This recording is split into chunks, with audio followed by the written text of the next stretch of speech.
suis agent comptable de Soukouara. L'agent comptable du secteur. Madame Zialou, je suis capable du chef de service informatique. Et M. Adi Gibert, qui est le secrétaire de l'information. Donc, avec ce petit groupe, nous sommes venus et puis le Seigneur du service de communication. Sinon, si je devais faire venir tout le cercle ici, il y a une raison de dire que c'est lui pour nous visiter. Parce qu'il y a rempli ici, il ne peut pas se place. Voilà. Mais là, nous allons vous donner l'essentiel de ce que nous pouvons présenter concernant les définitions du cercle. Alors, Monsieur le ministre, notre plan de présentation va s'articuler autour de ces quelques points importants. Parler de la création du CIAPOR, des principales missions, l'organigramme, les ressources, les activités majeures et les projets, les programmes et les projets qui sont pour parler des difficultés, des dossiers urgents qui sont les perspectives. C'est comme si vous étiez avec nous quand vous tout ce que vous avez dit. Alors, le CIAPOR donc, a été créé depuis 1991 et c'est un établissement qui a un caractère administratif et qui est placé sous la tutelle administrative du ministère de l'Environnement, du droit durable et de la transition écologique maintenant. Et puis sous la tutelle économique et financière du ministère des Finances et du Budget. Alors, quelles sont nos principales missions? D'abord, il y a le suivi de la qualité des milieux naturels à travers le réseau national d'observation de la qualité des milieux. C'est un outil d'investigation pour faire ce qu'on peut appeler la veille environnementale, surveiller tous les milieux et informer le gouvernement de ce qu'il y a comme difficulté. Il y a la mise en œuvre du plan d'intervention d'urgence contre les pollutions accidentelles par hydrocarbures et autres produits dangereux en milieu marin, lagunaire, dans les zones côtières de le plan Polymar. On a l'habitude de simuler pendant la troisième environnement. Simplement pour nous donner l'occasion de faire un exercice de simulation. Il y a le contrôle aussi de la pollution industrielle par l'inspection des installations classées pour la protection de l'environnement. Et il y a la gestion des sites pollués et la lutte contre les végétaux à partir de 3 ans. Alors, l'organigramme du CIAPOR, comme vous voyez, il y a d'abord le conseil de gestion, donc toute l'administration, et il y a la direction et autour de la direction, tous les services attachés pour toutes les sous-directions. Là, nous avons 5 sous-directions principales, donc la sous-direction des affaires administratives, le service d'inspection des installations classées, la compagnie d'intervention et la sous-direction des sites pollués également et la sous-direction de l'environnement central. Quelles sont les ressources humaines? Alors, nous avons environ 309 agents répartis vraiment en termes de comme fonctionnaires et contractuels. Au total, sont 303.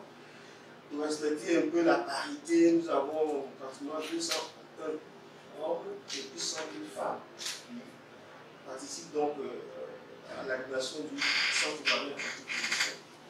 Concernant les ressources financières, je vais m'articuler seulement sur quelques points importants.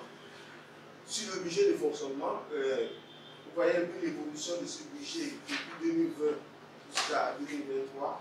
Nous sommes passés de 1,639 milliard à 3,018 milliard.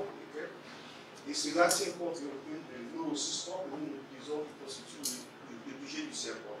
Il y a aussi un budget d'investissement et au total, comme vous l'avez indiqué tout à l'heure, qui tient compte de tous ces facteurs qui viennent donc arranger un peu les ressources financières du CIAPOR.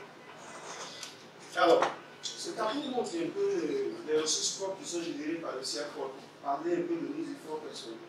Alors, et le budget de 2020 à 2003, par exemple, sont dans les proportions suivantes. Lorsque vous regardez, par exemple, en 2020, l'objectif qui était assigné au CIAPOR, c'était de faire des ressources propres à hauteur de 900 millions.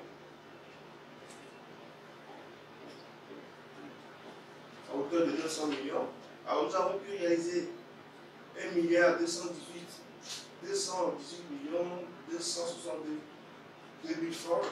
Donc, avec donc constitue un taux d'environ de 135,36%. Et lorsque nous avons évolué jusqu'en 2002, c'était fixé comme objectif en amont et en avant 1 milliard 150 millions. Nous sommes arrivés aussi à un taux de satisfaction de 115,02%.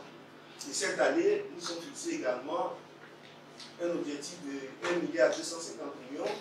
Et à la fin du mois d'octobre, nous avons déjà atteint 85% de ce taux, la réalisation de ce taux.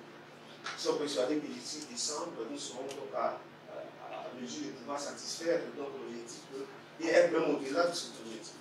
Mais ce que je voulais souligner, monsieur le ministre, c'est que la subvention annuelle allouée au CERPOL par l'État de Côte d'Ivoire, hormis la masse salariale, est de 103 262 263 francs. Et ça, c'est depuis 2020 jusqu'à 2023. Je sais que, mon financier, vous comprenez un peu la préoccupation que je vais déjà lever à ce niveau. Pour les ressources matérielles, on n'avait pas pour tout d'environ 27 véhicules, on a des engins nautiques, on a un laboratoire équipé de quelques appareils de mesure et un camion, une station sécurité de vérification de la qualité de l'air, deux mini-stations Internet que nous utilisons souvent pour le contrôle de la qualité de l'air dans le milieu ambiant, et quelques appareils que nous avons acquis depuis 2016, mais nous n'avons pas pu installer depuis lors, compte tenu des difficultés du laboratoire. Alors, il y a aussi des dons que nous avons reçus par ces derniers temps, par notre mobilisation auprès de certains partenaires, et le CERPOL a pu avoir un don d'équipement de laboratoire d'une valeur de 350 millions. Ce don a été fait par le Millennium Challenge Account, le MCA, et donc ce matériel nous a été livré, mais qui n'est pas encore installé. Il faut le faire rapidement. Il y a aussi du don de matériel avec l'Agence internationale de médias pour la radioécologie. Ce matériel est installé en partie. Et puis il y a du don de matériel aussi qui nous a été livré par la FAO pour des analyses microbiologiques qui nous permet de faire la surveillance de résistance antimicrobienne dans l'environnement, et nous assistons beaucoup de ministères de la Santé dans cette démarche. Pour la naissance du projet WADRED, ministère de la Santé, le CERPOL participe activement. Nous avons un plan d'action. Et le plan d'action du CERPOL s'est doté d'un plan stratégique 2021-2025 qui a été élaboré selon les axes prioritaires de la partie d'action gouvernementale. Et les axes prioritaires sont déclinés en actions, puis les actions sont déclinées en activités et qui sont indiquées à titre d'exemple dans le tableau. Par exemple, ici, nous prenons l'axe prioritaire qui est l'amélioration des conditions de vie. Il y a l'action assurance de la veille environnementale qui est notre cheval de bataille, et puis les activités qui sont menées, c'est que nous utilisons des activités qui sont identifiées conformément aux missions de chacune des sous-directions. Par exemple, le laboratoire, il met en place le réseau national d'observation de la qualité du milieu, le système de série d'inspection d'installations classées qui, en amont, va inspecter les entreprises, ne pas qu'elles puissent produire et partir l'activité pour se partir les milieux. Ainsi de suite, la CIPOVA également met en place des plans d'intervention d'urgence pour pouvoir lutter contre la pollution marine en cas de secours. Donc, le CERPOL élabore chaque année dans sa partie d'action compte tenu des activités des finances sous direction qui est soumis à l'avis du conseil de gestion qui le valide et qui est là en conformité avec le budget, calculé par un budget et qui nous permet de dérouler nos activités au cours de l'année. Quelles sont les activités majeures, monsieur le ministre? Là, déjà, vous êtes arrivé au moment où on avait une activité de pollution au milieu lagulaire. C'est la note que vous avez adressée la fois dernière, quand c'était des produits chimiques dangereux qui ont été déversés dans les canaux d'assainissement et qui se retrouvent en lagune, qui ont occasionné de la mortalité des poissons, affecté beaucoup les pêches. Ici, vous voyez, par exemple, c'est sous les ponts, toutes ces pollutions, les végétaux aquatiques, évidemment, qui envahissent. Et tout ça, ce sont des actions que le CERPOL doit mener pour pouvoir mener en cours de cette pollution.